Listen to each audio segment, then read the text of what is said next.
कोल्हेंच्या वक्तव्याची कीव येत असल्याची प्रतिक्रिया विनायक राऊतांनी दिली आहे। तर अमोल कोल्हेंनी स्वतःच्या पक्षाच्या स्थितीकडे लक्ष दिलं पाहिजे अशी टीका अंबादास दानवेंनी केली आहे। त्यांच्या अशा या टीकेच्या भाषेबद्दल मला कीव करावीशी वाटते। काय अधिकार आहे त्यांना ठाकरे गटांवर टीका करण्याचा?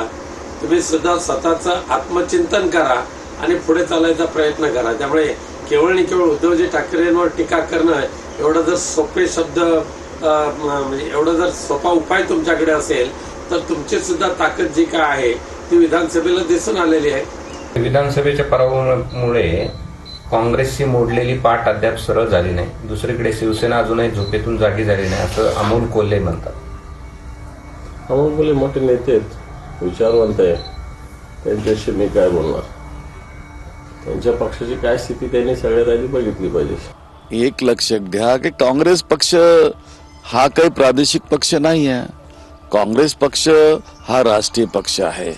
काँग्रेस पक्षाला 150 वर्षाचा इतिहास आहे आणि काँग्रेस पक्षाची आज जी अवस्थेबद्दल ते म्हणतात, यापूर्वी सुद्धा अशी परिस्थिती निर्माण झाली आणि त्यातनं सोलून सलाकून काँग्रेस पक्ष पुन्हा उभा झालेला आहे। त्यामुळं काँग्रेस पक्षाच्या कार्यकर्त्यांमध्ये आजही उर्मी आहे, आजही ते पक्ष उभा करू शकतात, ही ताकद त्यांच्यामध्ये आहे। त्यामुळे कोण काय बोलते याकडे माझं लक्ष देणं मला तरी आवडत नाही। विरोधी पक्ष एकमेकांना जागं करत असेल तर चांगलं आहे, कारण विरोधी पक्ष नसल्यानं मजा येत नाही असं म्हणत चंद्रकांत पाटलांनी टोला लगावलाय।